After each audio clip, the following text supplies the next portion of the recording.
Hallelujah. खुदा यीशु मसीह के खूबसूरत नाम में आप सबको सलामती हो, सबकी सलामती हो।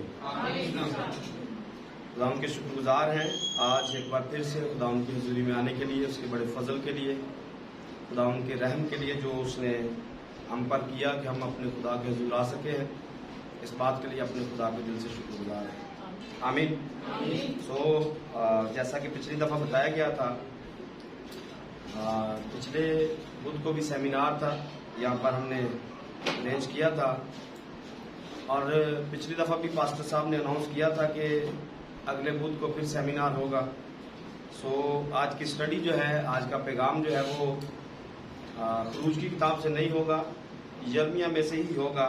यर्मिया का जो नोहा पिछली दफा पैगाम दिया गया है उसको ही लेते हुए हम आगे बढ़ेंगे, क्योंकि पिछले पैगाम में मैंने कहा था कि बहुत सारी बातें हैं जो अभी मेरे पास हैं, लेकिन वक्त ना होने की वजह से हमने उनको बंद कर दिया था। लेकिन खुदा की शुक्रगुजारी इस बात के लिए कि खुदावंद जो हमें बार बार मौके इसलिए देते हैं ताकि हम कामिल बन सकें। आमीन।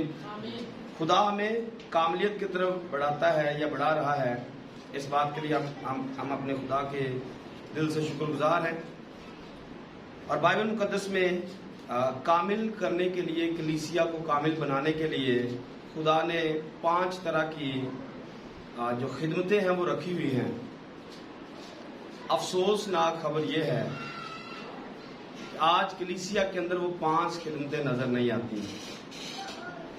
वो 5 खिदमतें नजर नहीं आती हैं, जिस वजह से आज कलीसिया बर्बाद हो चुकी है। मैं ये नहीं कह रहा कि बर्बाद हो रही है, मैं कंफर्म कर रहा हूं कि कलीसिया बर्बाद हो चुकी है। कलीसिया के पल्ले कुछ भी नहीं है, बेकार कलीसिया आज बन चुकी है। यर्मिया का नोहा इसलिए जरूरी है, या यर्मिया की किताब इसलिए जरूरी है कि ये रोना आज हमारा है, ये हालत आज हमारी है।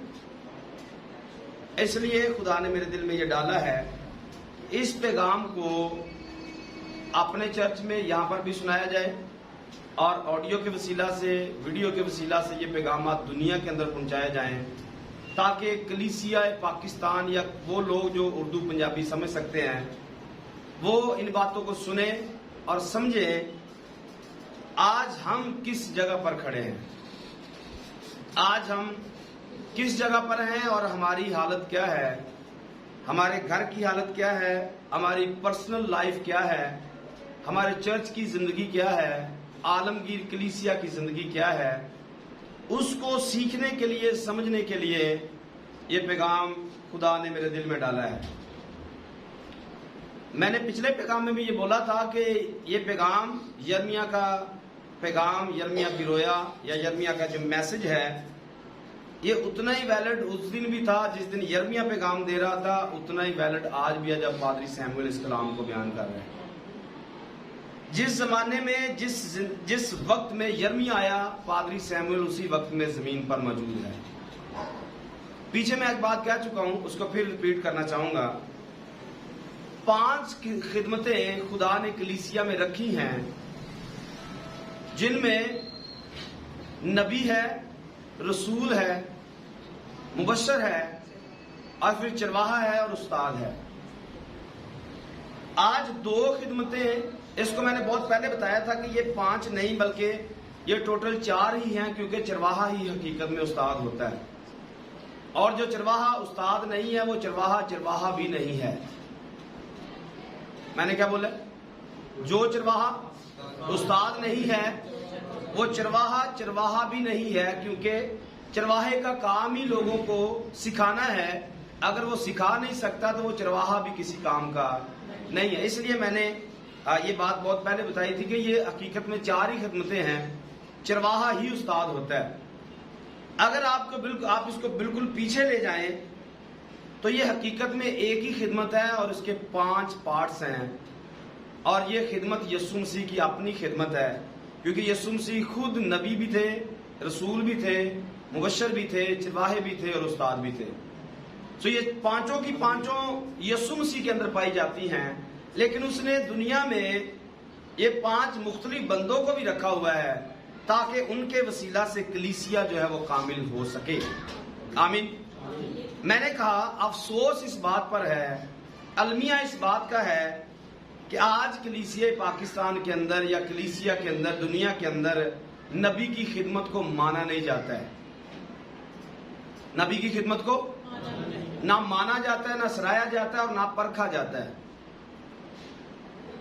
कि किसके पास पादरी का पैगाम है और किसके पास नबी का पैगाम है। आज कलीसिया में परख की रूह खत्म हो चुकी है कि मेरे सामने, हमारे सामने कौन पैगाम दे रहा है, कौन बात सुना रहा है। आज इस बात की परख कलीसिया में से खत्म हो चुकी है। रूहों का इम्तियाज खत्म हो चुका है। हमारे सामने कौन बात कर रहा है, कौन पैगाम किस एंगल में दे रहा है, इसकी परख खत्म हो चुकी है। क्योंकि मैं पहले कह चुका हूं कि कलीसिया बर्बाद हो चुकी है। आलमगीर कलीसिया बर्बाद कलीसिया है। जब रूहुल कुदस कलीसिया में नहीं होता तो कलीसिया बर्बाद होती है, और जब रूहुल कुदस नहीं होता तब कलाम की वैल्यू भी नहीं होती है। और तब यर्मिया यही कह रहा था, ऐस पुश्त के लोगों, खुदा के कलाम का रोता था, चिल्लाता था, लेकिन लोग लिहाज नहीं करते थे। इसलिए ये पैगाम आज भी उतना ही वैलिड है। फिर कहना चाहूंगा, रिपीटेड मतलब बात कहना चाहूंगा, आज नबी की जो खिदमत है वो कलीसिया से जा चुकी। मैंने अमूस की किताब से कई दफा रेफरेंस दिया कि खुदा अपने नबियों से बात करता है। खुदा हारून से बात नहीं करता था, पादरी से बात नहीं करता था, खुदा मूसा से बात करता था। खुदा अपने नबियों पर भेद आशिकारा करता है, पादरियों पर नहीं। पादरियों का काम क्या है, काहिनों का काम क्या है? काहिनों का काम उस पैगाम को, उस तालीम को लोगों को सिखाना है जो नबियों ने दी है। वो पैगाम जो नबियों के वसीला से मिला, वो पैगाम जो रसूलों के वसीला से मिला, उस बाइबल को, उस कलाम को लोगों को सिखाना है। हमारा काम लोगों को तालीम देना है, और वो तालीम जो बाइबल में लिखी हुई है वो तालीम लोगों तक पहुंचाना है और उसको दुरुस्त तरीके से पहुंचाना है। अलमिया इस बात का है कि आज खिदमतों की पहचान भी नहीं रही है। अगर पास्टरशिप है तो उसे अपनी खिदमत का ही पता नहीं है पास्टर को कि मैंने करना क्या है। नंबर 2 पर मुबशर भर्ती हो जाते हैं, लेकिन मुबशरों को अपनी खिदमत का पता ही नहीं है कि मुबशर की खिदमत क्या है। रसूल भर्ती तो हो जाते हैं, लेकिन रसूल का पता नहीं है कि रसूल की खिदमत क्या है। तो आज यही हालात जो यर्मिया के दौर के थे, आज फिर से वो हालात बन चुके हैं। आज ऐसे लोगों की, ऐसे नबियों की कलीसिया को जरूरत है जो खुदा के साथ बात कर सके, जो खुदा के साथ बात कर सके और खुदा पैगाम उनको दे सके। नबियों की खिदमत टफ खिदमत है। नबियों की खिदमत टफ खिदमत है। एक ही दिन रोटी खाते फिर 40-40 दिन तक नसीब नहीं होती। एक दिन रोटी खाते फिर 40 दिन तक नसीब। लेकिन पादरियों का काम क्या है? ये मुश्किल टास्क है। लिखा है वो बेधड़क अपना पेट भरते हैं। लिखा है या नहीं?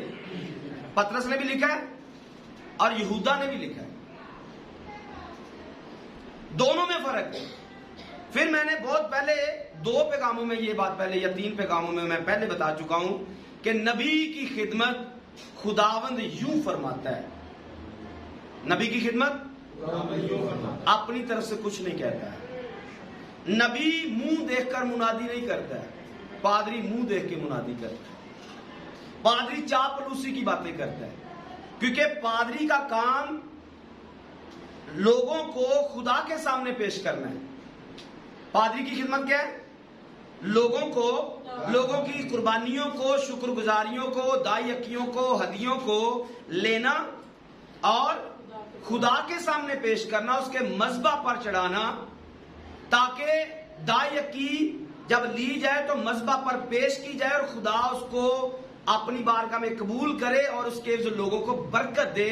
पर आज इस बात का इल्म ही नहीं है कि दायकी बारों बार जानी है, ये दायकी हदिया मज़बा के ऊपर लाना है। इसलिए दायकी देने वालों को भी बरकत नहीं मिल रही है, क्योंकि दायकी मज़बा पर लाई नहीं जाती है। दायकी लेने का वक्त भी कलीसिया को पता नहीं है और दायकी लेकर खुदा के सामने पेश करने का भी पता नहीं है। इसलिए दायकी देने वाले का भी वही हाल है और दायकी लेने वाले का भी वही हाल है। रोना तो बनता है, क्योंकि हमारा टॉपिक है यिर्मयाह का रोना। तो यिर्मयाह ये बातें देख रहा था कि काहिनों की हालत खराब हो चुकी है। ये तालीम जो देते थे, ये तालीम का सत्यानाश कर दिया इन्होंने, क्योंकि इनका खुदा के साथ राबता तो है कोई नहीं। बाइबल इनको बस आती है, जो पहले पढ़ी वो बस आती है, उसको ही घुमाते रहते हैं। खुदा नबियों के साथ बातें करते हैं और नबियों को बातें करने के लिए नबियों को दुनियादारी छोड़नी पड़ती है। नबियों को दुनियादारी, जब वो दुनियादारी को छोड़ते तो खुदा के साथ राब्ता करते हैं। मेरी तरफ देखिए जी, नबी क्या करते हैं? जब दुनियादारी को छोड़ते हैं तो वो खुदा के साथ राब्ता करते। पादरी दुनियादारी छोड़ ही नहीं सकता है,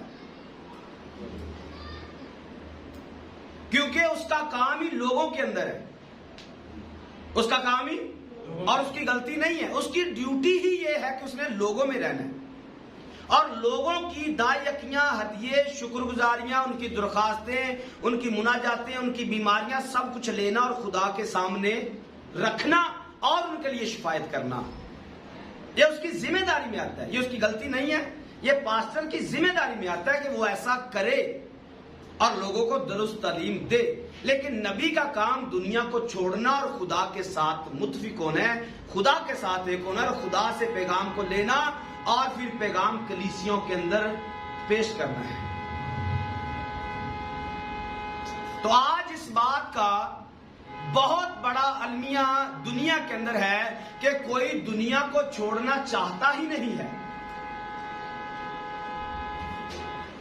कोई दुनिया को छोड़ना चाहता ही नहीं है, और जब कोई दुनिया को छोड़ेगा नहीं, वो खुदा से पैगाम भी ले नहीं सकता। यह कंफर्म बात है। अगर कोई दुनिया को छोड़ना नहीं चाहता तो खुदा से पैगाम ले, बोलिए, खुदा से पैगाम नहीं ले सकता, क्योंकि आप दो बेड़ियों में पैर नहीं रख सकते। आप दो बेड़ियों में पैर, या तो आप एक को खुश करेंगे और दूसरे को नाराज करेंगे, और दो बेड़ियों में चलेंगे तो बेड़ी जैसे ही यूं टर्न करेगी आप पानी के अंदर जाएंगे। या आप पास्टरशिप करें या आप नबी का काम करें। नबी की ड्यूटी खुदा के साथ रहना है, पास्टर की ड्यूटी खादमों के, लोगों के साथ रहना है। नबी का काम खुदा का मैसेज लाकर दुनिया को देना है और पास्टर का काम दुनिया की चीजें, दुनिया की बातें, फिक्रें या बीमारियां या दायकी हदिये खुदा तक पहुंचाना है। मुबश्शिर क्या है? मुबश्शिर को आज तक इस बात का इल्म ही नहीं है कि मेरी जिम्मेदारी क्या है। इस बात के लिए कभी किसी ने फिक्रमंदी भी जाहिर नहीं किया कि मैं मुबश्शिर हूं, मुझे क्या करना चाहिए। मुबश्शिर का काम क्या? शफाइया मीटिंग को लीड करना। मुबश्शिर के पास खास नेमत होनी चाहिए शिफा के लिए, मुबश्शिर के लिए खास नेमत होनी चाहिए बदरुओं पर इख्तियार के लिए, मोजज़ात की कुदरत उसके पास होनी चाहिए, और फिर बाइबल का पैगाम उसके पास होना चाहिए। जिधर जिधर से गुजरता जाए दुनिया के अंदर बेदारी को लाता जाए। क्या करे?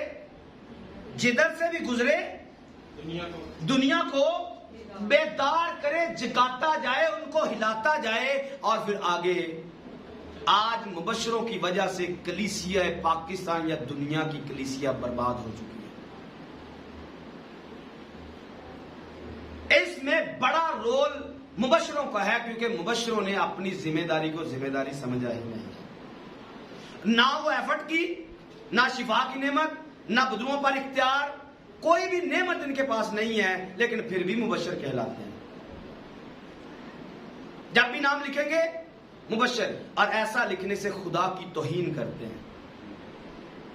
ऐसा लिखने से खुदा की तौहीन करते हैं, क्योंकि है तो ये खिदमत के अंदर, लेकिन काम आने का भी नहीं करता है। तो ये सब देखने के बाद कोई तो एक हो जो रोए, इस पर मातम करे कि दुनिया में चल क्या रहा है, चर्च में चल क्या रहा है। कोई तो ऐसी हालत को देखकर खुदा के आगे रोए, चिल्लाए, या लोगों को बताए हमारे साथ हो क्या रहा है, दुनिया के साथ हो क्या रहा है। और ये करना शायद मुश्किल है, ये करना शायद मुश्किल है। आज फिर बात आ रही है सैमुएल की, एली की और सैमुएल की। आप उसकी खिदमत को पकड़े, दोनों को समझे। जब सैमुएल अभी छोटा बच्चा 3 साल का है, तो तब से उसको पकड़ा गया और पकड़कर एली के हवाले कर दिया गया। एली की सबसे बड़ी गलती क्या है? मैंने चक्षुदान में बताया। एली की सबसे बड़ी गलती क्या है? खुदा की पहचान। वो खुदा को पहचानता और खुदा की आवाज को पहचानता। उसकी सबसे बड़ी गलती यही थी। अगर कोई खुदा की आवाज को ना समझता हो या खुदा को ना समझता हो, शायद उसके लिए मौका बन सकता है, बचत हो सकती। ऐसा मैंने अमाल की स्टडी में भी बताया हुआ है कि हमारे गुनाहों को देखकर, इस्राएल के गुनाहों को देखकर खुदा सामरिया के गुनाहों को माफ कर देता है। खुदा अपने बच्चों के गुनाहों को देखकर गैरों को वैसे ही माफ कर देता है। भाई इन्हां दा ये हाल है ते बाकियां नूं मैं की कहना है। पादरी के अपने ही बच्चे गुनाह में हो, वो लोगों को क्या सिखा सकता है? खुदा के अपने ही बच्चे गुनाह के अंदर है, वो गैर कौमों को क्या कहेगा? गैर कौमें तो खुदा को मेना कसेंगी, ताना मारेगी। तूने नबी भेजा उनके अंदर, मूसा भेजा, एलिया भेजा, यर्मिया भेजा, सफनिया को भेजा, होशिया को भेजा, नहूम को भेजा। तूने अपना बेटा भी भेज दिया है। क्या फर्क पड़ा उनको ये सब कुछ देने से? हमारे पास तो कुछ भी नहीं था।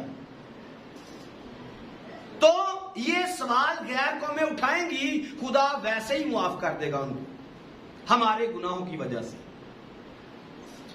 इस्राएल के गुनाहों की वजह से। तो मैं आपको ये आपके सामने रख रहा हूं कि यर्मिया, यसाया या बाकी जितने भी नबी आए, ये सारे के सारे कौम बनी इस्राएल को सिखाते रहे, बताते रहे कि तुम्हारे अंदर ये गलतियां पाई जाती है, गुनाह पाए जाते हैं। पर ये थे कि ये मानना चाहते नहीं थे, ये थे कि ये खुदा की बात को लेना चाहते ही नहीं थे। आज भी हाल यही है। आज भी नबी, रसूल, पास्टर, चरवाहे, उस्ताद शायद कुछ बताने की कोशिश करते हैं। पहले नंबर पर तो बताया ही नहीं जाता है, लेकिन जब कभी कोई बता देता है, फिर उसके कलाम को रद्द किया जाता है, उसकी बातों को रद्द किया जाता है, उसकी मुखालफत की जाती है। और जिसको भी आप बताओगे वो आपका दुश्मन बन जाएगा। जिसको भी बताओगे वो दुश्मन बनेगा आपका। तो मैं बात क्या कर रहा हूं?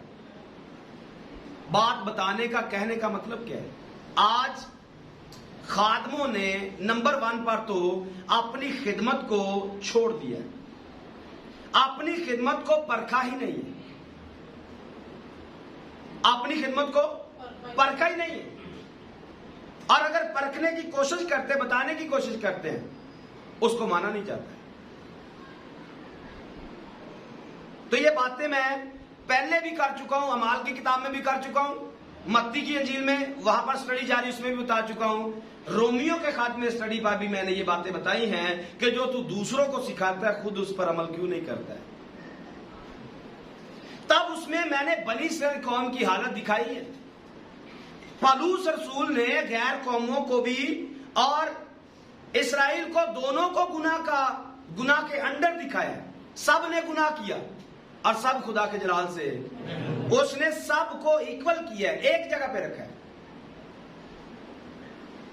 सबको बताया कि ये सब ने गुनाह किया। लेकिन अगर आप पैगाम सुनते हैं तो आपको ये बातें उन पैगामों में नजर आएंगी, ऑडियो में जो हमारे मतलब आते हैं व्हाट्सएप के ऊपर, अगर आप उनको सुनते हैं तो फिर आपको ये बातें नजर आएंगी। क्योंकि मैं कुछ बातें इशारतन बता रहा हूं, क्योंकि डिटेल में जाएंगे तो शायद वो बातें और ही तरफ निकलती जाएंगी। अगर आप अमाल की स्टडी सुनते हैं, उस पर हमारे तकरीबन 200 से कितने हो चुके जी पैगाम, किसी को याद? 200 से कितने हुए ऊपर? 27-28 पैगाम शायद हुए, बल्कि इससे में मुझे लगता है कुछ ज्यादा ही हो गए।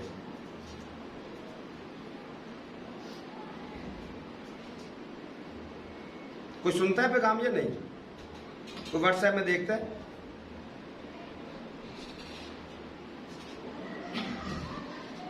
हाँ या ना ही बोल दो। 222 पैगाम हो चुके अमाल की स्टडी के अंदर। तो मैं वसूख के साथ कह सकता हूं कि आप देखते भी नहीं है, इसलिए याद भी नहीं है। सुनना तो दूर की बात है, क्योंकि 1 घंटे 1.5 का पैगाम होता है हर रोज। तो पैगाम को सुना ही नहीं जाता, देखा ही नहीं जाता, रद्द किया जाता है। ये ऐसा ही है जैसे हर रोज दस्तक दी जाती है, यीशु के दरवाजा खटखटाता है, मेरे लिए दरवाजा खोल दो, लेकिन मैसेज को देखकर डिलीट कर दिया जाए। ये ओपन करने की कोशिश नहीं की जाती मेरे पास पैगाम क्या है।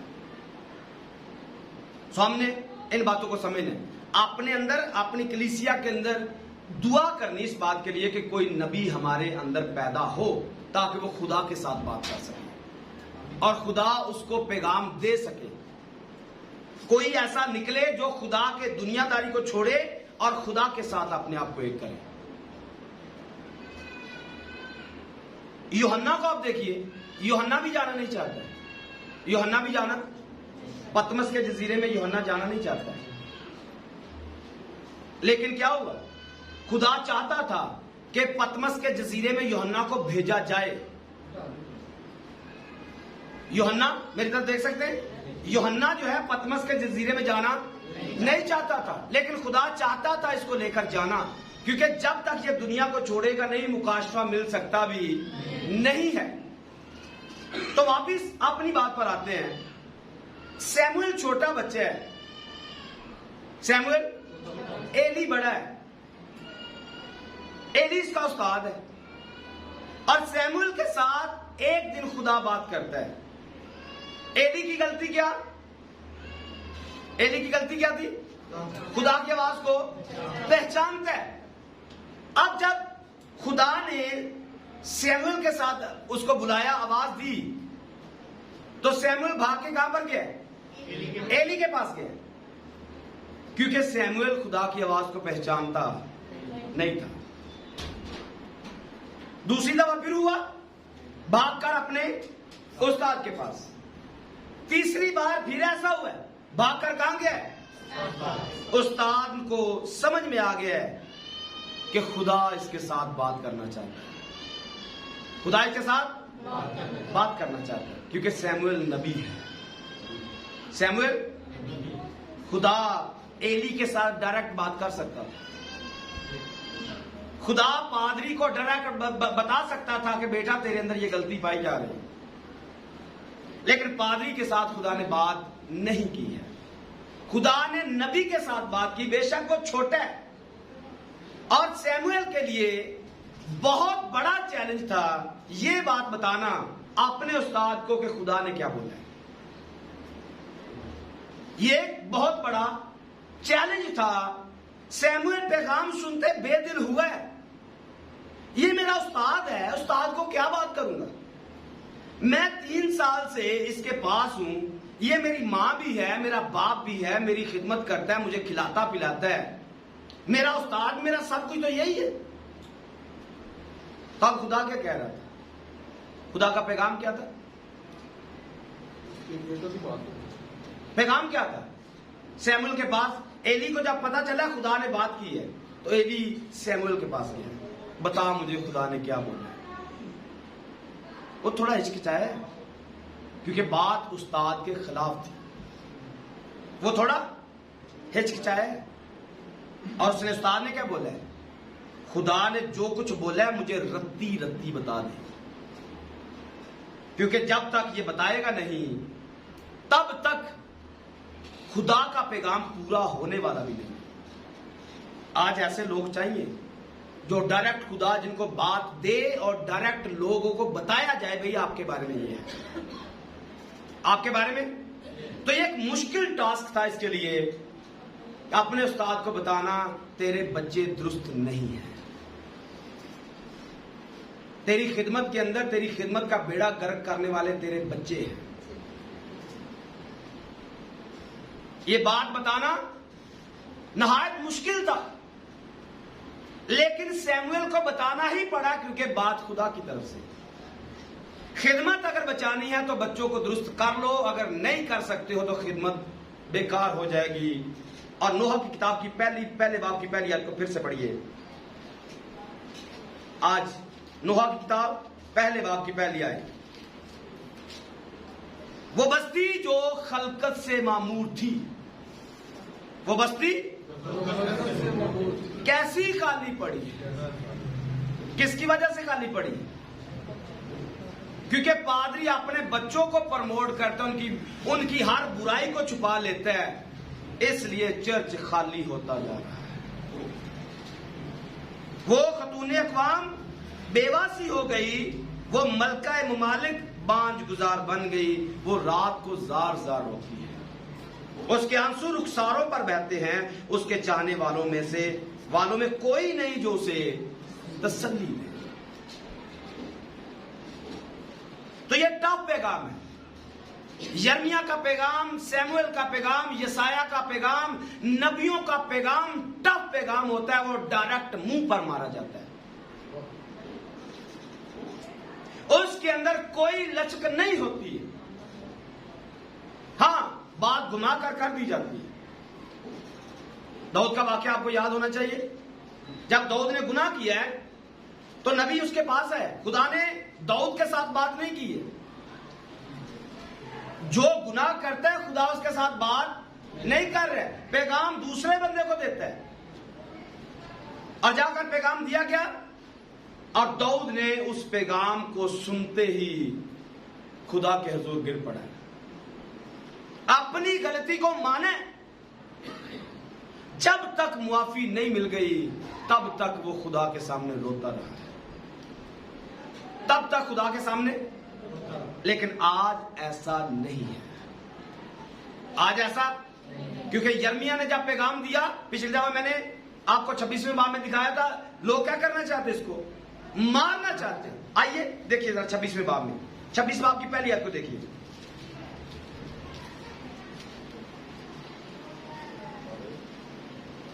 शाहे यहूदा यहूकियम बिन यूसिया की बादशाही के शुरू में जी ये कलाम खुदावंद की तरफ से नाजिल हुआ। आगे, खुदावंद यूं फरमाता है कि तू खुदावंद के घर के सहन में खड़ा हो और यहूदा के सब शहरों के लोगों से जो खुदावंद के घर में सजदा करने को आते हैं, वो सब बातें जिनका मैंने तुझे हुक्म दिया। एक और चीज मैं आपके सामने रखना चाहता हूं यर्मिया के बारे में।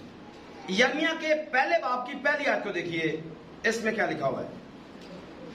यर्मिया बिन खलकिया की बातें, यर्मिया बिन खलकिया की बातें जी, जो बिन्यामीन की ममलिकत में अनूती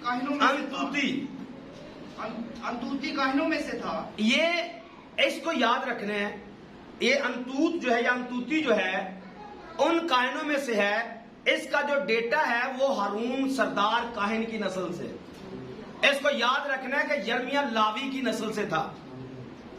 यर्मिया खुद एक लावी था, एक काहिन था, और इसके साथ साथ ये नबी भी था।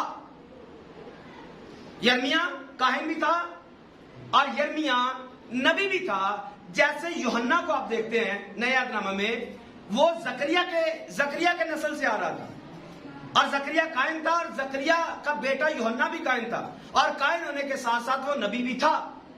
आप यीशु को देखते हैं, यसू सरदार कायन भी है और यसू नबी भी है। यसू सरदार कायन भी था और इसके साथ साथ वो। अब ये पैगाम जब यिर्मयाह को मिले कि खुदा इस मुल्क के साथ क्या करने वाला है, तो उसने क्या किया, वो खुदा के घर में गया और खुदा के घर में जाकर ये बातें करता है जो यहां से हम पढ़ रहे हैं। पढ़िए, चौथिया से पढ़िए, 26 बाब की चौथिया से।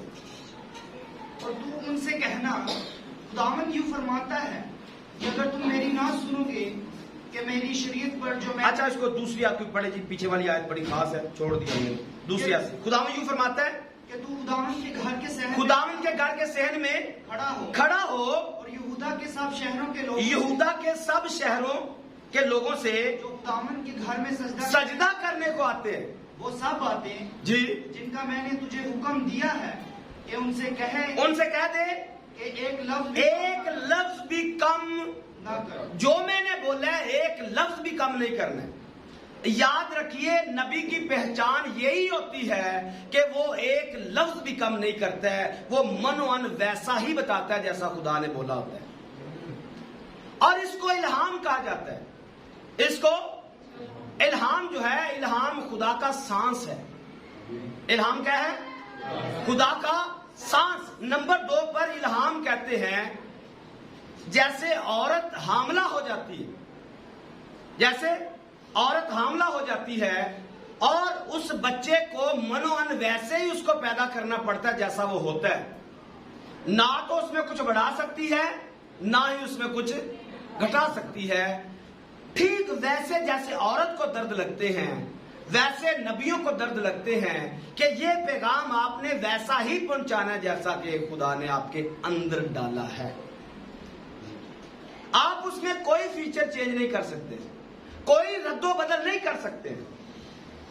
तो यहां पर लिखा है एक लफ्ज भी कम नहीं करना। आगे, शायद वो शिनवा हो। शायद ये कंफर्म नहीं है। एक लफ्ज भी कम नहीं करना है, शायद वो शिनवा हो। सुन ले। लेकिन होगा क्या? ये सुनकर, याद रखिए, ये सुनकर पहले से ज्यादा सख्त होंगे, ये सही नहीं होंगे। ये पहले से ज्यादा सख्त होंगे, आप में से भी ज्यादा इस पैगाम को सुनकर सख्त होंगे, आप ठीक नहीं होंगे। इसको पहले से लिख लीजिए कि आप पर ये बातें आपको सख्त करने के लिए आ रही हैं, ना कि नरम करने के लिए, क्योंकि शैतान अंदर ही बैठा हुआ है जिसके अंदर ये बातें जा रही हैं और अंदर से वो तकलीफ दे रहा है, तेरे खिलाफ गल्ला कर रहा है। और साथ ही साथ वो आपको इस कलाम को कचरा बनाता जाएगा। फर्क और ये कौन कह रहा है? मैं अपनी रूह में महसूस कर रहा हूं, इसलिए बोल रहा हूं। आगे पढ़िए। शायद वो शिनवा हो और हर एक अपनी बुरी रवश से बाज आए और मैं भी उस अजाब को जो उनकी बदअमाली के बायस उन पर लाना चाहता हूं बाज रखूं। और तू उनसे कहना खुदावंद यूं फरमाता है कि अगर तुम मेरी ना सुनो कि मेरी शरीयत पर जो मैंने तुम्हारे सामने रखी अमल करो और मेरे खिदमत गुजार नबियों की बातें जी सुनो जिनको मैंने तुम्हारे पास भेजा। मैंने उनको बर वक्त भेजा, जब जरूरत थी खुदा ने तब भेजा है। और याद रखिए, यिर्मयाह का नोहा, यिर्मयाह की किताब आज हमारे चर्च की, आज दुनिया की जरूरत है, हर चर्च की जरूरत है, क्योंकि लोग शरीयत से फिर चुके हैं, कलाम से फिर चुके हैं। आज इबादतें, रियासतें, प्रस्तश, हदिये, दायकियां, नजराने, हर चीज 2 नंबर हो चुकी है। आज इस पैगाम की जरूरत है, आज नबियों की जरूरत है जो नबी डंके की चोट पर मुनादी करे, मुंह देकर मुनादी ना करे। शायद कोई सुने और बदले और खुदा का अजाब टल जाए, क्योंकि खुदा बार वक्त मैसेज भेजता है, बार वक्त नबियों को भेजता है। आगे पढ़िए। तुमने ना सुना तो मैं इस घर को सेला की मानी। तुमने ना सुना तो मैं क्या करूंगा? सेला की मानी बना दूंगा। और इस शहर को जमीन की सब कौमों के लिए के नजदीक लानत का बायस बनाऊंगा या ठहराऊंगा। आगे, चनाचा काहिनों और नबियों में से और सब लोगों ने क्या किया? खुदावन के घर में ये बातें कहते सुना। उसको सुने। और यूं क्या कह रहा था कि खुदा इस घर को, खुदा क्या करेगा? नहीं सुने? अगर आप यहां पे होंगे तो आप सुनेंगे। आप यहां पर नहीं हैं, बोलते नहीं है। सैला की मॉर्निंग पर डालो। किसके बारे में नबूवत चल रही है? ये चर्च के बारे में। चर्च मैं तबाह कर दूंगा। खुदा के घर यानी कि हैकल के बारे में नबूवत हो रही है। और याद रखिए, अगर बनी इस्राएल कौम है तो वो हैकल की वजह से कायम है, या हैकल कायम है तो बनी इस्राएल की वजह से कायम है। हैकल बर्बाद होगी तो कौम बर्बाद हो जाएगी, क्योंकि जब खुदा किसी घर में नहीं होता वो जिंदगी तबाह हो जाती है। जिस कौम में खुदा नहीं होता वो कौम बर्बाद हो जाती है। और शुरू में पहला लफ्ज पैगाम का मैंने यही बोला है, आज कलीसियां बर्बाद हो चुकी हैं क्योंकि खुदा घरों में नहीं है, खुदा जिंदगियों में नहीं है, खुदा चर्चिस के अंदर नहीं है। ढोलकी की थाप पर सिर्फ मसा आता है, ढोलकी बंद होते ही मसा गायब हो जाता है।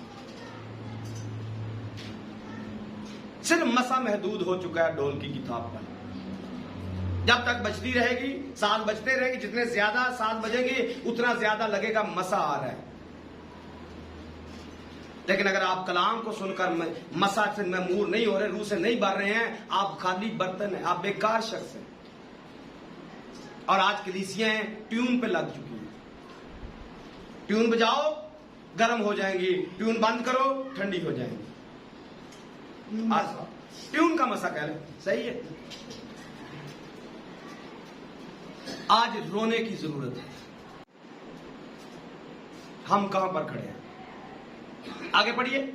खुदा के घर के अंदर, सहन के अंदर खड़ा होकर बातें करनी है। और बातें करते उन्होंने सुना क्या? कि खुदा इस घर को बर्बाद कर देगा। आगे पढ़िए। और यूं हुआ, चुनाचा काहिनों नबियों और सब लोगों ने यिर्मयाह को खुदा उनके घर में ये बातें कहते सुना। और यूं हुआ कि जब यिर्मयाह वो सब बातें कह चुका जो खुदावन ने उसे हुक्म दिया था, तो सब लोगों से कहे तो काहिनों और नबियों और सब लोगों ने उसे पकड़ा। उसे क्या किया? पकड़ा और कहा कि तू यकीनन कत्ल किया जाएगा। तू कत्ल किया जाएगा। क्यों?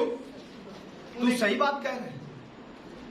पढ़ दे। तूने क्यों खुदावन का नाम लेकर नबूवत? प्रॉब्लम इस बात में, खुदावन का नाम क्यों ले? और कहा कि ये घर सेला की मानिंद होगा। खड़े घर में, खुदा के घर में, फिर खुदा के घर में किसका नाम लिया जाएगा? वो इस बात पर गुस्सा होते हैं। खुदावन का नाम लेकर नबूवत क्यों किया तूने? तू वाजिबुल कत्ल है। वाजिबुल कत्ल ये तब होगा जब ये मुंह से बात निकालेगा और वो पूरी नहीं होगी, तब ये वाजिबुल कत्ल है। क्योंकि तोरा के अंदर ये लिखा हुआ है, शरीयत के अंदर, अगर कोई नबी बात करे और वो पूरी ना हो, वो वाजिबुल कत्ल है। लेकिन इनकी हालत क्या है? नबियों की और काहिनों की हालत क्या है?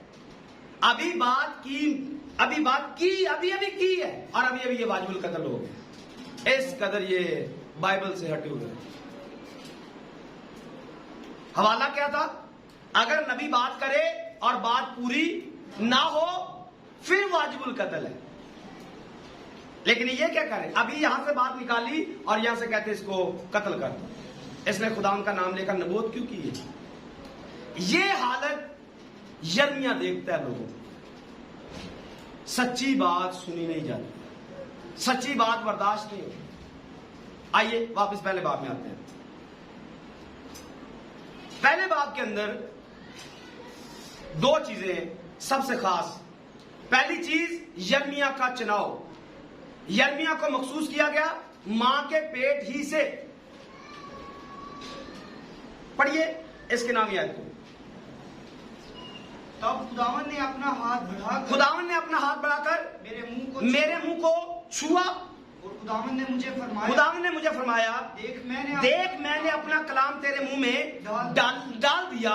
देख आज के दिन मैंने क्या किया? आज के दिन मैंने तुझे कौमों पर और सल्तनतों पर मुकर्रर किया। क्या करना है? नंबर 1 पर, मतलब जिसको ये उखाड़ेगा वो उखड़ेगा। यिर्मयाह जिसको उखाड़ेगा, लेकिन लोग मानेंगे नहीं। आगे, और ढाए हलाक करे और गिराए और तामीर करे और लगाए। और वाइस कहता है कि हर चीज का एक वक्त है। लगाने का एक वक्त है, गिराने का एक वक्त है, तमीर करने का एक वक्त है। तो जैसे जैसे यिर्मयाह मुंह से बातें निकालता जाएगा, वक्त होने पर वो सारी की सारी मनोवन पूरी होगी।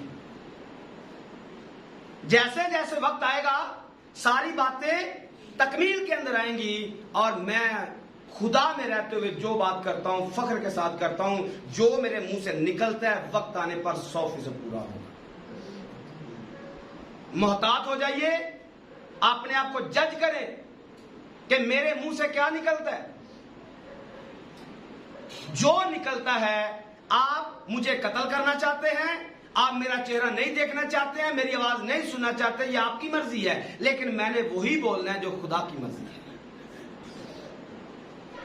आप इस पैगाम को रद्द करें, इस पैगाम को कबूल करें, आप पर डिपेंड करता है। लेकिन मेरा काम है जो खुदा ने मेरे अंदर डाला है, एक लफ्ज भी कम ना रखूं, सारे का सारा आप तक पहुंचाऊं। दूसरी बात, 2 तमसीलें पहले बाब के अंदर है, दोनों की दोनों खास है।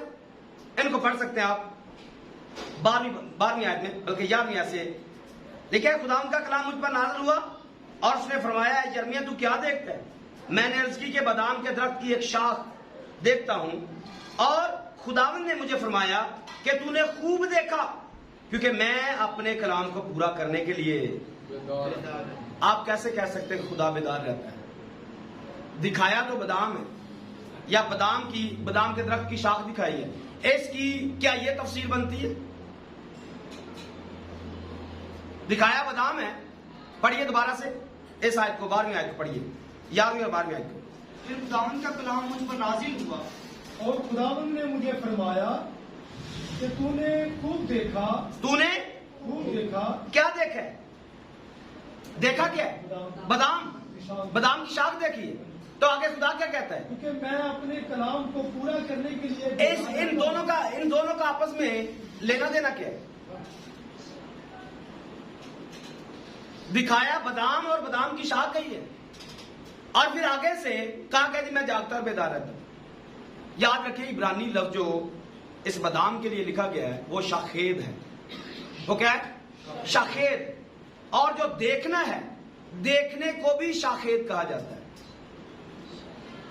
अब 2 दफा बादाम भी कहा गया है शाखेद, और फिर देखने को भी शाखेद कहा गया। मतलब बादाम भी देखता है और फिर वैसे भी देखता है। बादाम भी शाखेद है और देखना भी शाखेद है। अब अगली बात में क्या लिखा है? दूसरी बार खुदावंद का कलाम मुझ पर नाज़िल हुआ। उसने फरमाया तू क्या देखता है? मैंने अर्ज की के उबलती हुई देख। मैंने क्या देखा है? उबलती हुई। अच्छा, उबलती हुई देख का क्या मतलब निकला है? जिसका मुंह शमाल की तरफ से। जिसका मुंह शमाल की तरफ है। फिर आगे पढ़िए। तब खुदावंद ने मुझे फरमाया कि शमाल की तरफ से इस मुल्क के तमाम बाशिंदों पर। इसके साथ क्या कनेक्शन है?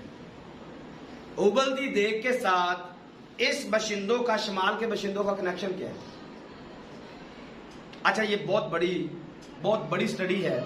अगर कभी खुदा ने चाहा तो हम यिर्मयाह की किताब को जब शुरू करेंगे तो तब मैं ये जो बादशाह यहां पर लिखे हुए हैं या काहिन लिखे हुए हैं, इनका डेटा जब आपके साथ शेयर करूंगा तब आपको इसकी समझ आएगी। अगर आपको खुद खुदा देता है समझ तो आमीन है, इसमें कोई प्रॉब्लम नहीं है। लेकिन बहुत सारी बातें हिस्टोरिकल है जिसके अंदर आपको पहले हिस्ट्री को पढ़ना पड़ेगा, आपको पूरी किताब पढ़नी पड़ेगी, बादशाहों के बारे में पढ़ना पड़ेगा, तवारीख को पढ़ना पड़ेगा। फिर वहां से बादशाह निकालकर आप इन बातों को समझेंगे। आप यहूदा की सल्तनत को समझेंगे, आप सामरिया को समझेंगे, आप इस्राएल के 10 कबीलों को समझेंगे। ये सारे आप समझेंगे। समझने के बाद जाकर इस बात को आप किसी पॉइंट पर जाकर पकड़ेंगे खुदा इनको क्या कह रहा था। लेकिन शॉर्ट में सिर्फ आपको बताता हूं, जो मैंने आपको शाखेद बोला है इसका मतलब देखना है। बादाम का या बादाम की जो सिफ्त है वो ये सबसे अच्छी या बड़ी सिफ्त ये है कि जैसे ही बाहर आती है सबसे पहले बादाम का दरख्त जो है फूट निकलता है, फूटने में जल्दी करता है। बादाम का दरख्त जो है फूटने में, और इसके फल मतलब जो फूल है वो जल्दी निकल आते हैं। और दूसरी चीज मैं जागता रहता हूं। आपको याद है जब मूसा के सामने खड़े हो गए कोरा, अबीराम और दातन, हम भी पादरी हैं, हम भी खुदा तेरे साथ बातें करते हैं, हमारे साथ बातें नहीं करते हैं। फिर मूसा ने क्या कहा? देख लेते हैं। मूसा ने क्या कहा? देख लेते हैं। तो खुदा ने बोला था इस बात को, खुदा ने बोला था कि कल फलान टाइम पे इनको बाहर ले आना है। तो खुदा याद दिला रहा है तब बादाम की छड़ी को। रात खुदा सोया नहीं है, खुदा रात को उसको पता था कि इस बादाम की लकड़ी के ऊपर मैंने फूल निकालने हैं, क्योंकि अपने कलाम को पूरा करने के लिए वो बेदार रहता है। और फिर खुदा को पता था, जाग रहा था, मूसा कब इनको लेके बाहर आ रहे हैं, कब ये पॉइंट पर खड़ा होगा, मूसा कब अपने मुंह से बात निकालेगा, मैंने जमीन को फाड़ना और इनको अंदर लेके जाना है। खुदा अपने कलाम को पूरा करने के लिए जागता और बेदार रहता है। इस पर मैंने पहले पैगाम दिया हुआ है, फिर कभी सुनाएंगे, कॉल कॉन्फ्रेंस में दिया था ये पैगाम मैंने। खुदा अपने कलाम को पूरा करने के लिए जागता और बेदार रहता है। और फिर जैसे बादाम का दरख्त जल्दी फूट निकलता है, ये अदालत तुम्हारी बहुत जल्द आने वाली है। ये उबलती हुई देर, ये जो अदालत है, जो यर्मिया कह रहा है, क्योंकि खुदा कह चुका है कि जो तू जिसको गिराएगा वो गिरेगा, और जिसको तू लगाएगा वो लगेगा, जिसको तमीर करेगा वो तमीर होगा। और इसको पूरा करने के लिए मैं जागता और बेदार रहता हूं, क्योंकि मैंने ये कह दिया। तो याद रखिए, जो मैं कह रहा हूं, खुदा इन बातों का जिम्मेदार है, मैं इन बातों का जिम्मेदार हूं, और खुदा इस कलाम को पूरा करने के लिए जागता और बेदार रहता है। अगर आप ना सुधरे, अगर आपने इस कलाम का लिहाज ना किया, बर्बादी मुकर्रर है, वक्त करीब है। अगर आप इस कलाम को सुनकर अपने पांव के नीचे लताड़ते हैं, एक दिन आप इस दुनिया के अंदर इस नमक की तरह जिसको पांव के नीचे फेंका जाता है, रौंदा जाता है, आपको खुदा रौंद के रख देगा। आप लोगों की नजरों में, लोगों के पांव में पीसे जाएंगे और बर्बाद हो जाएंगे। आपका कोई बस, कोई चारा नहीं चलेगा अगर आपने कलाम पर तवज्जो ना की तो, अगर अपने आप को दुरुस्त ना किया। आगे बढ़ेंगे दूसरे बाब में, देखिए पहली आयत से पढ़िए दूसरे बाब की। फिर खुदावंद का कलाम मुझ पर नाज़िल हुआ, खुदावंद का कलाम मुझ पर नाज़िल हुआ, मुझ पर नाज़िल हुआ। या पढ़िए फिर। तो उसने फरमाया कि मतलब जो लफ्ज फिर है, इसको आपने बार बार पढ़ते जाना है, इसको समझते जाना है। फिर कैसे आता है? जब पहली दफा पूरा करेगा तो फिर आएगा। जब पहली दफा ही कलाम पूरा नहीं कोई बंदा करता, खुदा दूसरी दफा बात ही नहीं करता है। जब पहले कलाम को आपने रद्द कर दिया, खुदा फिर बात नहीं आपके साथ करेगा। आप पहली बात को वैसा ही बयान करो जैसा ने बोला है खुदा ने, खुदा अगला पैगाम फिर आपको दे। खुदा उनका कलाम लिखा है, फिर खुदा उनका कलाम मुझ पर नाज़िल हुआ। अब जब नाज़िल होगा, पहले पैगाम सख्ती का दिया, बताया क्या गया है, ये घर तबाह बर्बाद हो जाएगा, शमाल से फौज आएगी। याद रखिए, वो आरामी है या असूरी है जिनको खुदा इनके ऊपर लाएगा। और फिर इसी किताब में, यशायाह की किताब में लिखा हुआ है, खुदा किराए पर उस्तरा लेगा, उस्तरा किराए पर लेके आएगा, और सर वो दाढ़ी को मुंडवा के रख देगा। क्यों? क्योंकि ये कलाम को सुनते नहीं। खुदा ऐसे रगड़ेगा जैसे बंदे के बाल सर से रगड़े जाते हैं, और कौम बनी इसराइल को ऐसे ही रगड़ा है, और हमेशा से खुदा ऐसे ही रगड़ता रहा है। जो कलाम को रद्द करता है, खुदा ऐसे ही रगड़ता है जैसे सर के बाल मुंडवा दिए जाते हैं। आगे बढ़िए। तू जा और यूसुफ के कान में पुकार कर कह कि खुदावंद, तू जाकर क्या करना है? जब पहला पैगाम दे दिया गया है, तो दूसरा पैगाम अब जाकर दे। और दूसरा पैगाम क्या है?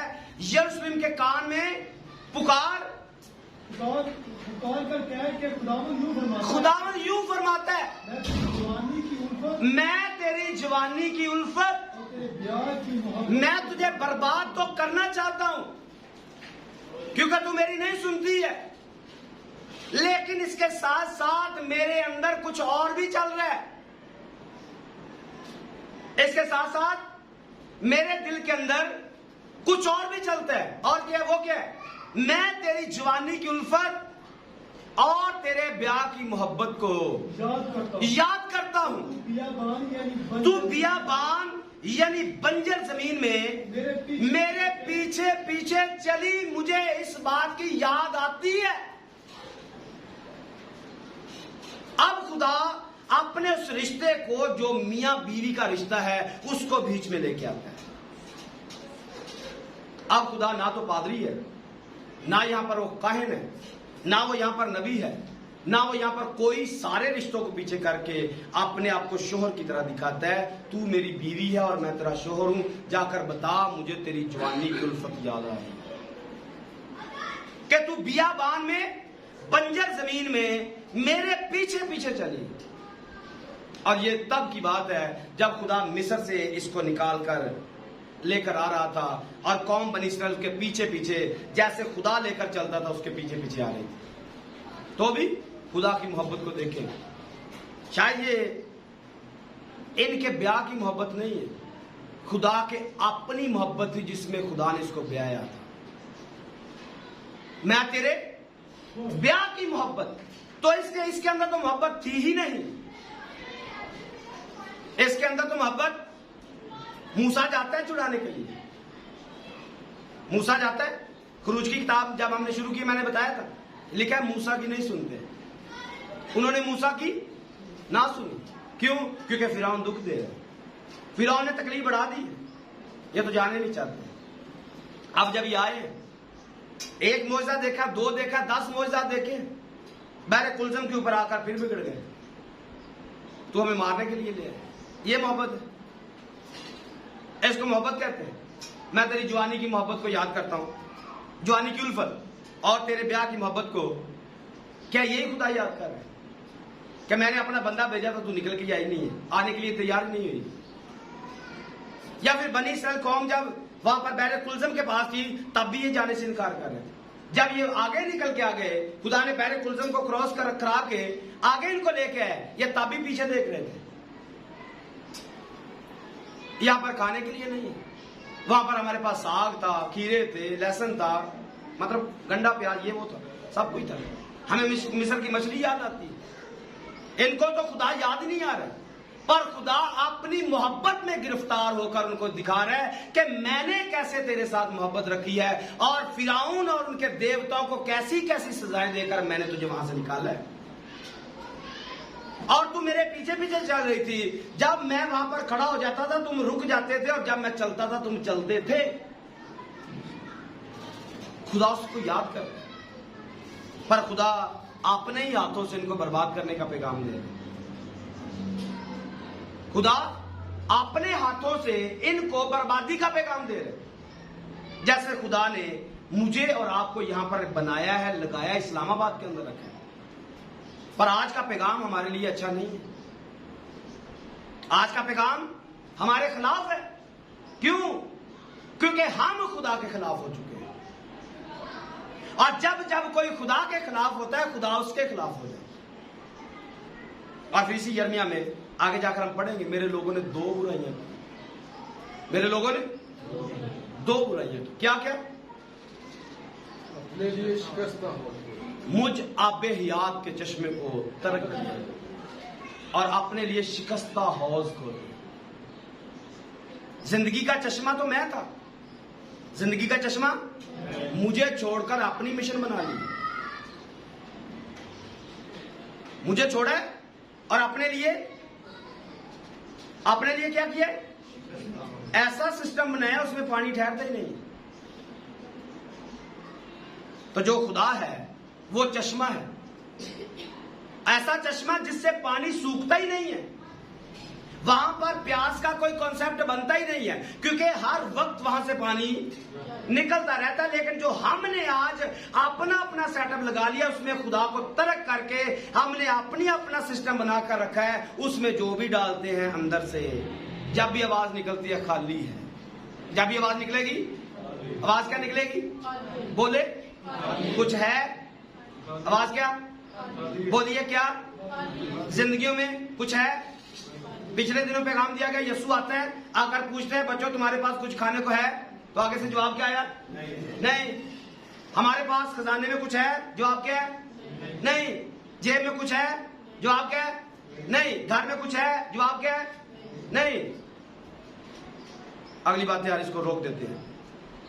जिंदगी में रूहुल कुदस है, जवाब क्या निकलेगा? रूहुल कुदस है? आवाज क्या है? कितने लोगों की?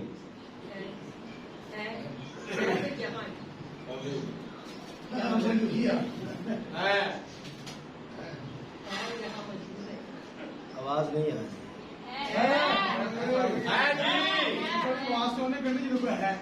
मुश्किल है, मुझे ऐसा लगता नहीं, कहते सारे के है, पर मुझे ऐसा लगता नहीं निकल रही ना। कैसे कट सकते हैं? कटे ना, करें जी, हाथ अपना ऊपर करें। मेरे पास रूहुल कुदस है, बस कलाम सुनने की तड़प लगती है, आप दिल से सीख करते हैं इस कलाम। ये रूहुल कुदस है हमारे पास। आपने बताया था कि जिसके पास रूहुल कुदस है वो गुनाह से नफरत करता है। रूहुल कुदस का हमारे नजदीक बेमाना ही फर्क है। हम लोगों की तरह रूहुल कुदस मानते ही नहीं।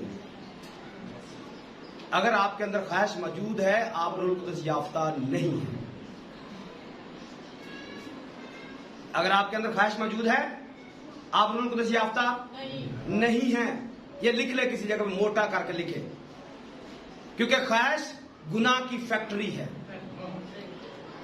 ख्वाहिश क्या है? गुनाह की, और गुनाह की फैक्ट्री आप अंदर रख के आप कहते हैं हम रूहुल कुदस याफ्ता है। मैं ना मानू। आपको अपनी ख्वाहिश को मारना पड़ेगा, फिर आप रूहुल कुदस याफ्ता। नेम थे आप हजार ले, मुझे कोई फर्क नहीं पड़ता। आप अच्छा कलाम सुनाए, मुझे इससे भी कोई फर्क नहीं पड़ता, क्योंकि ये नेम थे। अगर ख्वाहिश की फैक्ट्री बंद नहीं हुई है, आप रूहुल कुदस याफ्ता नहीं है। अगली बात भी कर देता हूं, आज आया वक्त है। अगर आप रूहुल कुदस याफ्ता हैं, रूह पा लिया, कंफर्म है, फिर भी खतरे में। रूहुल कुदस पाया है, फिर भी खतरे में है। लिखा कोई तेरा ताज छीन, तो ताज छीन सकता है। ताज आपको दिखाऊं? Yes no? देखना चाहते हैं? रूहुल कुदस याफ्ता बंदे मुल्क के किनान के अंदर नहीं पहुंच सके। मूसा पहुंचा या नहीं? क्या खुदा का रूह था अंदर या नहीं था? मुल्क के किनारे में पहुंचा? क्योंकि एक दिन पादरी बन गया। एक दिन ये खुदा को छोड़ के बंदों को पेश करता है। शुरू में मैंने बताया नबी की और कायन की खिदमत के बारे में। नबी का काम क्या है? खुदा को लोगों के सामने पेश करना। और पादरी का काम क्या? लोगों को खुदा के सामने। मूसा नबी को छोड़कर पादरी बनकर लोग पेश करता है। खुदावन इनको नहीं लेकर जाना, मेरा नाम काट दे। उसने कहा ठीक है, फिर काट देंगे। क्या बोले? तेनों नहीं जाए तो काट देंगे। दूरों में हिला, जा नहीं सकता। गया? नहीं गया। तो अगर मूसा नहीं गया, मैं और आप किस बात की मूली है? हाँ, ख्वाहिश को भी पूरा पानी दे, मजे भी पूरे ले, दुनियादारी भी एंजॉय पूरी करें और नए यरूशलेम में भी जाएं। क्या मूसा से अच्छे हैं आप? हाँ, मूसा से अच्छे हैं? फिर सोचना भी नहीं है, जाने का आपके बस की बात नहीं है। अगर आपने दुनियादारी को नहीं छोड़ा है, अगर आपने ख्वाहिश की फैक्ट्री को बंद नहीं की है। और दिखाऊं? दिखा देता हूं, मैंने दिखाना है। मूसा के अंदर से रूह निकालकर 70 लोगों में डाला गया। मूसा के अंदर से रूह निकालकर 70 लोगों के अंदर। क्या ये किनान में पहुंचे? हाँ, क्या पहुंचे? आवाज क्या आ रही है? आवाज क्या आ रही है? तो मैंने पहले भी कहा था, आवाज जब भी आएगी, घर में कुछ है नहीं, रूहुल कुदस है नहीं, कुछ है जहां से भी आवाज निकालोगे आवाज, फिर जाना किधर चाहते हैं? याद रखे, खुदा आपकी जवानी की उल्फत को याद कर, कहां पर जिंदगी बसर कर रहे हैं, किस एरिया में जिंदगी बसर कर रहे हैं, किसको खुश कर रहे हैं, क्या लेने का इरादा है? इस पर पैगाम दिया मैंने पिछले शहरबानी पर, क्या लेने का इरादा है बाप से? वक्त निकालकर सुनिए, यूट्यूब पर भी आएगा। क्या लेने का इरादा है बाप से? वो तो हमें बहुत कुछ देना चाहता है, लेकिन हम उससे क्या लेना चाहते हैं? हमारा क्या लेने का इरादा है? वो तो हमेशा की जिंदगी देना चाहता है, वो तो हमें दुल्हन भी बनाना चाहता है। अच्छा, पैगाम का मुझे इशारा मिल गया, पैगाम एंड हो गया, वक्त कंप्लीट हो गया। अब यीशु आने वाला है। कितने लोगों को पता है यीशु आने वाला है? तकरीबन हम सब जानते हैं कि यीशु आने वाला है। अच्छा, लेने वो किसको आएगा? अपनी दुल्हन को लेने आएगा। तो आज के दिन तक, आज क्या तारीख है जी? 21/9/2022। अगर आज तक आपके पास रोल कुदस नहीं है, अभी के अभी यीशु आ जाए, जाएंगे? जाएंगे? आवाज फिर क्या आई है? फिर हम करते क्या? इतनी जिंदगी जो गुजार दी है, कहां पर गुजारी है? दूसरी बात, अच्छा, शादी जब की जाती है तो शादी जवान की जाती है, किसी बच्ची की जाती है? जवान। जो पूरी उम्र वाले हैं, जो बालग हो चुके हैं, शादी तो उसके साथ होगी। तो जो अभी तक दूध पीने के मुश्ताक है, के बाद चमचे नाल दूध पाड़ो मुंह च, सही है? ऐसी दुल्हन बन सकती है? दुल्हन को तो यीशु जैसा बनना है, दुल्हन को यीशु जैसा बनना। और क्या लिखे? ऐसी दुल्हन चाहते हैं, इस पर हमने सेमिनार किया हुआ है। ऐसी दुल्हन जिसके बदन में कोई दाग और झुर्री, यीशु के बदन में भी कोई दाग और झुर्री नहीं थी, उसे ऐसी दुल्हन चाहिए। लेकिन यहां पर हम दुल्हन भी बनना चाहते हैं और दागों से भरे हुए भी हैं और झुर्रियों से भरे हुए। हमें क्या लेकर चला जाएगा? हाँ, मुश्किल हो जाएगा। हमें अपने आप को देखना है। पैगाम हमारे पास आ रहे हैं, पैगाम हमारे पास अच्छे से अच्छा आ रहा है, लेकिन शायद हम उस पैगाम को कबूल करना नहीं चाहते। पिछले दिनों ये यूट्यूब पर पैगाम अपलोड हो चुका है, तुम जमीन के नमक हो। 3 तरह के नमक बताए मैंने वहां पर, सफेद नमक है, काला नमक है और पिंक नमक है। हम इन तीनों में से कौन से हैं? क्योंकि आप काले नमक का इस्तेमाल ज्यादा नहीं कर सकते, आप सफेद नमक को खाकर बीमार होंगे। नमक क्या करते हैं? व्हाइट जो है, व्हाइट साल्ट जो है, क्या करता है? बीमार करता है, शुगर पैदा करता है और बीपी करता है, जिसको आप आयोडीन नमक कहते हैं। ये लोगों को बीमार करने के लिए दुनिया के अंदर राइज किया गया है। आप कौन सा नमक है? व्हाइट वाला जो सिर्फ लोगों को नुकसान देता है, या फिर काला नमक, लूत की बीवी, तारीकी की अलामत? जब भी उस पर निगाह करेंगे, गैर ईमानदार औरत,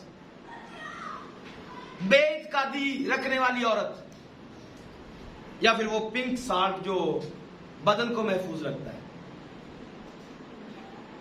आज एक और नमक उसमें मैंने बताया था, इससे हटकर था, लिखा है कि इस्राइल की जमीन के बारे में कि वो गंधक और नमक बन चुकी है। गंधक और जो कुछ भी उसमें डालते हैं उगता नहीं है। आज हम शायद नमक तो बने, लेकिन वो नमक बन गया कि जैसा भी कलाम डालोगे ये उगने वाला नहीं है। तो हमने इस बात को समझना है, इस बात को अपनी जिंदगी पर अप्लाई करना, देखना मैं कहां पर हूं, किस हालत के अंदर हूं। पैगाम मेरे तक तो आ रहा है, पैगाम मेरे तक तो आ रहा है, लेकिन मैं कहां पर हूं। अगर आप खादम हैं, तो मैंने शुरू में बताया कि खादम रखे गए कलीसिया को कामिल करने के लिए। खादम क्यों रखे गए? कलीसिया को कामिल करने के लिए। अगर खादम ही कामिल नहीं है तो कलीसिया को कामिल कैसे कर सकते हैं? और यही कुछ यिर्मयाह ने देखा है। इन काहिनों का और नबियों का काम था कलीसिया को गुनाह से बचाते, बुत परस्ती से बचाते, लेकिन इन्होंने गलत काम किए। याद रखिए इस किताब के अंदर चरवाहे सिर्फ पादरियों को नहीं बोला गया, इसको आपने याद रखना है, यह खास बात है। जो बादशाह होते हैं, बनी इस्राएल के बादशाह, इस्राएल के बादशाह और यहूदा के बादशाह, उनको भी चरवाहे बोला गया। वो भी चरवाहे हैं क्योंकि वो भी कौम को लीड कर रहे थे और कौम को चला रहे थे, और कौम को ये बादशाह ही थे जो बुत परस्ती पे लगा देते थे, और बादशाह ही अपने आप से नबूवतें करते थे। जब आप पढ़ते हैं काहिनों ने और नबियों ने गलत नबूवत की है, बाल का नाम लेकर नबूवत की है, तो ये खुदा के नबी तो नहीं है, ये बाल का नाम लेकर नबूवत करने वाले बाल ही के नबी हैं। क्योंकि इखियम के दौर में, इजबल के दौर में आप देखते हैं 430 एक जगह पे और 401 जगह पे आपको नजर आएंगे जिनको 430 को एलिया कत्ल करता है, या सॉरी 400 को कत्ल करता है। खुदा के नबी कत्ल करते हैं ऐसे नबियों को, लेकिन चूंकि इन्होंने बुत परस्ती को इस कदर राइज कर दिया था कि इनको खुदा के लोगों की बातें अच्छी लगती नहीं थी। और यह पहचान है, अगर आप खुदा के बंदे की आवाज से नफरत कर रहे हैं, अगर आपको गुस्सा आ रहा है, अगर तकलीफ हो रही है, समझे आप शैतान के बंदे हैं, इसलिए ये आप कलाम की बातों को आप नफरत अंगेज समझ रहे हैं। आप शैतान के कंट्रोल के अंदर है, वरना खुदा के लोग खुदा की आवाज को आमीन कहते हैं। एलिया की आवाज मीका उस पर आमीन कहता है। जैसा एलिया ने बोला था वैसे तेरा खून कुत्ते चाटेंगे, नबी की आवाज को आमीन करता है, जोड़ता है, क्योंकि खुदा ने हिस्सा ब हिस्सा, तरह ब तरह नबियों के वसीला से कलाम किया है। और आपके पास जो बाइबल है ये 1600 साल में लिखी जाने वाली है और ये मुख्तलिफ अदवार के अंदर लिखी गई है, लेकिन आप इसको पूरे को पढ़ेंगे आपको नहीं पता चलेगा इतने लंबे अरसे में लिखी गई है। क्यों? क्योंकि एक ही रूह है जो नबियों के अंदर, रसूलों के अंदर, चरवाहों के अंदर, काहिनों के अंदर मौजूद था, जिसने इस बाइबल को सबमिट किया है। एक ही रूह है। और आज अगर वही नबियों वाला रूह मेरे अंदर है तो मैं इन पर आमीन करूंगा। अगर आप में बाल वाला रूह है, आप आमीन नहीं करेंगे, आप यिर्मयाह को मारना चाहेंगे, आप उसके पैगाम को रद्द करेंगे। तो फर्क आज वैसे का वैसे ही है जैसे कौम बनी इस्राएल के अंदर था। 2 कबाइल, मतलब जब अलग अलग हुए, 10 कबीले एक तरफ गए और 2 कबीले एक तरफ गए। यहूदा के कबीले के अंदर से जो बादशाह पैदा हो रहे थे वो नस्ल दर नस्ल बादशाह पैदा होते थे। पर जब इस्राएल की बात करते, 10 कबीलों की बात करते हैं, तो ये वोट डालकर बादशाह बनते थे, सियासत के साथ बादशाह बनते थे और एक दूसरे को नीचा दिखाकर बादशाह बनते थे। इन्होंने सियासत के वसीला से मुल्क का सत्यानाश कर दिया था। आज मुल्की हालात हमारे भी ऐसे हैं। इन वोटों ने मुल्क का बेड़ा गर्क करके रख दिया। बादशाही निजाम खत्म हुआ, खुदा का निजाम खत्म हुआ, सियासत ने अपनी जगह बनाई, शैतान ने अपनी तरफ से काम स्टार्ट किया। चर्चिज के अंदर भी आज ऐसा ही है, सियासत चल रही है। काहिन को मारना चाहता है। कोई भी 5 खिदमतों के अंदर कोई एक दूसरे के साथ मुतफिक नहीं। वजह क्योंकि आज वही पॉलिटिशियन चल रहे हैं, वही सियासत चल रही है, जिसका नुकसान सिर्फ कलीसिया को है। खुदा कलीसिया से बाहर चला जाएगा और कलीसिया बर्बाद होने के लिए छोड़ दी जाएगी। और आज मैं ऐसा देख रहा हूं। अगर आप ऐसा देख रहे हैं फिर आपको यिर्मयाह की जगह पे आकर रोना पड़ेगा, आपको लोगों में ये पैगाम देना पड़ेगा। वक्त करीब आ गया है। खुदा की अदालत इतनी जल्दी है जितनी जल्दी बादाम की शाख निकल आती है, उसका फूल निकल आता है, इतनी जल्दी अदालत का टाइम आने वाला है। हम चंद दिनों के बाद 25 तारीख की शाम को नरसिंगों की ईद मना रहे हैं। ऐन मुमकिन है, क्योंकि हम इस बात का, मैं 100% इस बात पर ईमान रखता हूं, खुदावंद यीशु नरसिंगों की ईद पर आएंगे। मैं ऐसा 100% ईमान रखता हूं। तो 25 तारीख की शाम को हम नरसिंगों की ईद मनाने वाले हैं। अगर आज आप 21 तारीख है, 21 को आप तैयार नहीं हैं तो 25 को अगर यीशु आ जाएगा, किसको लेकर जाएगा? जो तैयार है। जिन्होंने गुनाह की फैक्ट्री को बंद किया हुआ है, जिन्होंने दुनियादारी को बंद किया हुआ है, वो उनको लेने आ रहा है जिनके अंदर कोई दाग धब्बा नहीं है। अगर आप में दाग धब्बे हैं तो जैसा कलाम में लिखा है, अगर आज के दिन आप उसकी आवाज को सुनते हो तो अपने दिलों को सख्त मत करो। आज अपने दिलों को सख्त ना करो, क्योंकि सख्ती उन पर आ जाती है जिनको खुदा बर्बाद करना चाहता है। अगर आपका कलाम को सुनकर दिल सख्त हो जाता है, समझे आप नफरत अंगेज लोग हैं। खुदा आपसे नफरत करता है। खुदा आपको लेके भी आता है लेकिन आपका दिल सख्त कर देता है। क्यों? जैसे फिरौन का दिल खुदा सख्त कर देता था अगली आफत को तैयार करने के लिए। दो तरीके से, उस पर खरूज की किताब में बताऊंगा, दो तरीके से खुदा काम करता था। एक दफा जब वो वीक होता, आफत आती तो वो कमजोर हो जाता। खुदा उसके दिल को स्ट्रेंथ करता था, मजबूत करता था, ताकत देता था ताकि मर न जाए। और जब आफत टलती थी खुदा फिर सख्त कर देता था अगले राउंड में जाने के लिए। जैसे लिख रहे, मतलब आप कहते राउंड 1 राउंड 2 तो 10 राउंड वहां पर हुए। खुदा ने 10 दफा उसके दिल को सख्त करके अगले राउंड में जाने की ताकत दी। तो आप भी बार बार पैगाम सुन रहे हैं, अगर आपका दिल सख्त हो रहा है कलाम को सुनकर, समझिए आपके अंदर फिरौन की रूह है। खुदा आपको फिर सजा देना चाहता है। अगर आज ही तौबा कर लोगे, आज आप कनान की तरफ सफर शुरू कर दोगे। लेकिन इस पैगाम को सुनकर फिर रद्द किया है, समझे अगला पैगाम आप पर फिर से दोबारा आफत लेके आने वाला है।